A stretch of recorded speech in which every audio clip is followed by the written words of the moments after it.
Yes. Oke, udah mulai ya. Pertanyaan. Bang, mungkin hari ini ada pertemuan juga dengan Bang Sunan untuk bahas apa sih Bang podcastnya hari ini mungkin Bang?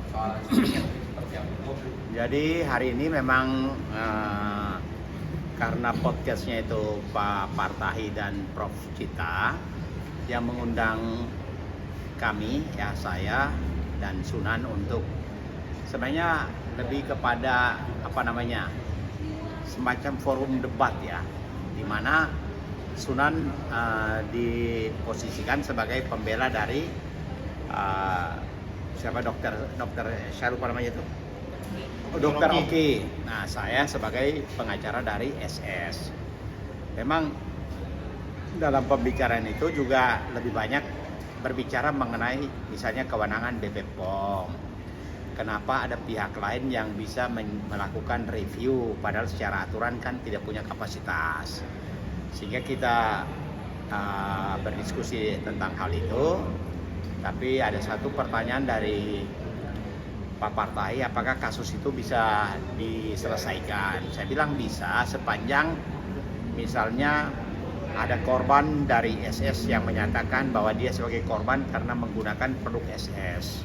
Saya bilang kalau memang bisa orangnya ditunjukkan dan bisa membuktikan bahwa dia pengguna produk itu, tentu kita bisa lakukan mediasi. Karena kalau dia tidak bisa menjelaskan bahwa itu produk SS kan susah juga. Karena misalnya ada yang selalu mengklaim bahwa mereview karena suatu produk memiliki kandungan yang berbahaya, tapi kan tidak bisa menjelaskan ini produk pengusaha skincare yang mana. Sehingga semua ini kan masih dalam gambaran umum. Tapi inti podcast tadi adalah bagaimana ke depannya kasus-kasus pengusaha skincare atau pabrikan skincare dan peran BP POM ke depan. Jadi semua itu dalam rangka bagaimana mengurangi atau syukur-syukur bisa menghilangkan kegaduhan ini.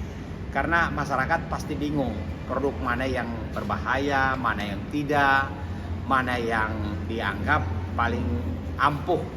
Sehingga oleh karena itu diskusi atau podcast tadi lebih berbicara mengenai kasus misalnya Doktif yang melaporkan SS. Itu juga kita singgung juga, misalnya sudah sejauh mana tahapan sekarang kan juga masih tahap klarifikasi. Atau juga ada pertanyaan dari produser Pak Partahi bertanya, kalau Nikita sekarang ini kan ditahan 40 hari untuk kasus pemerasan. Apakah hanya cukup satu kasus? Saya menjelaskan bahwa tidak bisa. Karena laporan pihak lain kan perkaranya lain, pasalnya lain, kejadiannya juga lain, korbannya juga lain. Jadi bisa saja Nikita itu menjalani beberapa proses pidana. Dan apakah sekarang misalnya Nikita sudah diperpanjang 40 hari, apakah bisa bebas? Kalau sudah ditahan 20 plus 40 hari, kalau seandainya berkasnya belum dilimpahkan ke kejaksaan, maka menurut pasal 29 KUHP, Nikita dapat diperpanjang 30 hari kembali atas dasar pasal 29 ayat 1B KUHP, di mana karena ancaman pidananya di atas 9 tahun, maka bisa diperpanjang 30 hari lagi. Apakah setelah 90 hari bisa diperpanjang lagi? Bisa. Karena masa penahanan seorang tersangka di kepolisian paling lama 120 hari. Dan kalau 120 hari berkasnya belum dilimpahkan ke pengadilan, maka tersangka harus dibebaskan. Perkaranya namanya bebas demi hukum untuk masa penahanannya. Sementara perkaranya sendiri bisa saja dicukupkan buktinya untuk maju ke persidangan. Jadi kalau Nikita sekarang setelah 40 hari apakah bisa dibebaskan? Ditangguhkan bisa saja, tapi kemungkinan diperpanjang 30 hari bisa juga karena ancaman pidananya lebih dari 9 tahun. Maka penyidik pasti menggunakan pasal 29 ayat 1B KUHP yang mengatakan penyidik dapat memperpanjang masa penahanan 30 hari selama 30 hari kalau ancaman pidana kepada seseorang tersangka di atas 9 tahun. Jadi bisa saja. Jadi setelah 60 hari ini kita bebas. Kalau penyidik menggunakan kewenangan sesuai undang-undang bisa diperpanjang 30 hari lagi.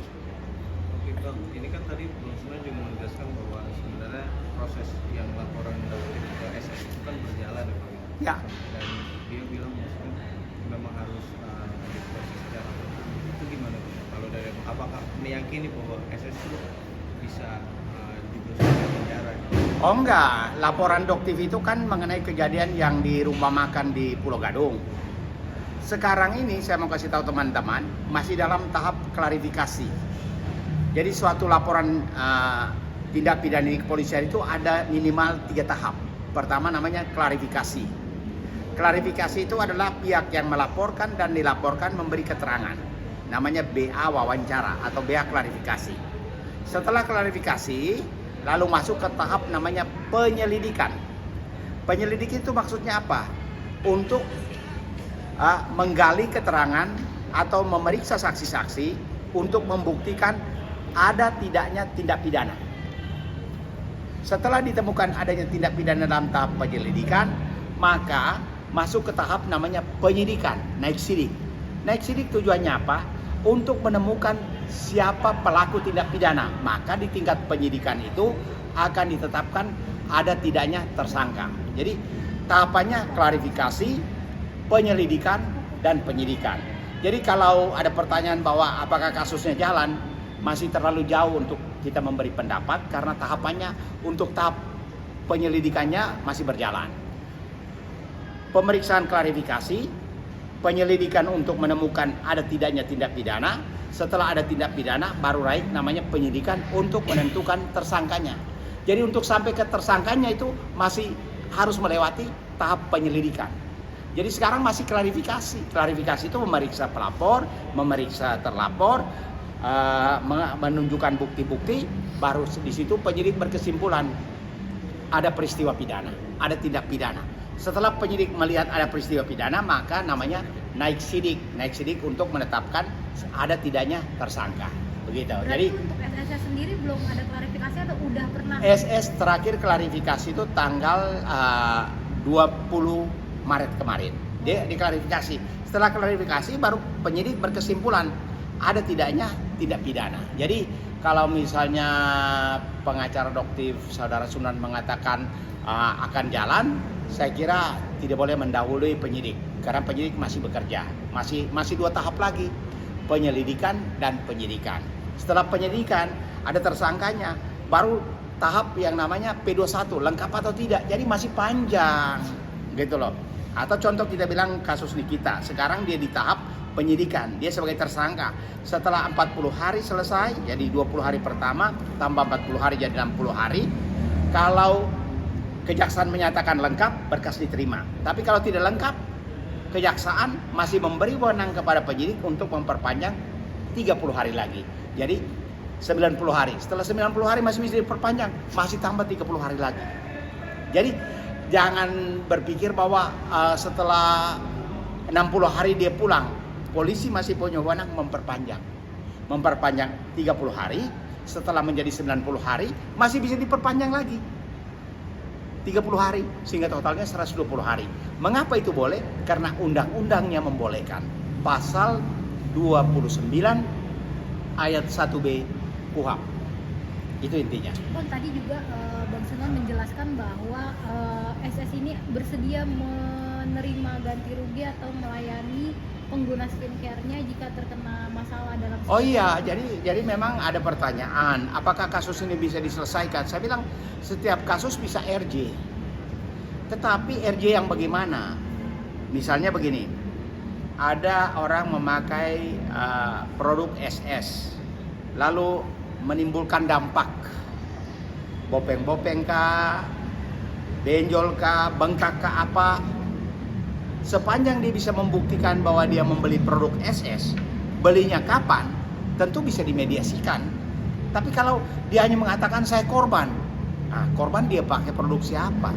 Jadi intinya kalau ada orang klaim bahwa dia korban, tentu harus bisa membuktikan dia pengguna produk apa, kapan membeli. Tentu ada catatan-catatan selama dia menggunakan itu. Tapi kalau dia baru pakai orang lain punya lalu jadi bermasalah, Kan tidak bisa juga. Jadi harus jelas kalau dia korban, dia membelinya kapan, dia menggunakan kapan, bukti pembeliannya dan bukti pemakaiannya. Tapi kalau tidak bisa membuktikan, hanya ingin menuntut, ya tentu pihak kami keberatan. Bang, mungkin terakhir, apa akan ada pemeriksaan lagi untuk SS di Polda maupun di Polres Bang, dari laporannya maupun dia yang dilaporkan? Terakhir kemarin pemeriksaan yang tanggal 20 itu tidak ada penjelasan. Jadi selanjutnya kan kita serahkan di penyidik ya. Kalau untuk laporannya SS sendiri, apa ada pemanggilan lagi terkait saksi-saksi? Belum, karena saksi sudah lengkap, sudah diperiksa ya. Jadi saksi ketika SS sebagai pelapor juga sudah di BAP, dan dia sebagai terlapor juga sudah di BAP semua. Jadi sekarang bolanya ada di penyidik untuk melanjutkan seperti apa, penyidikan kah atau masih penyelidikan kah, penyidikan terserah ya. Tentu berdasarkan bukti-bukti yaitu keterangan wawancara BAP yang sudah disampaikan di pemeriksaan.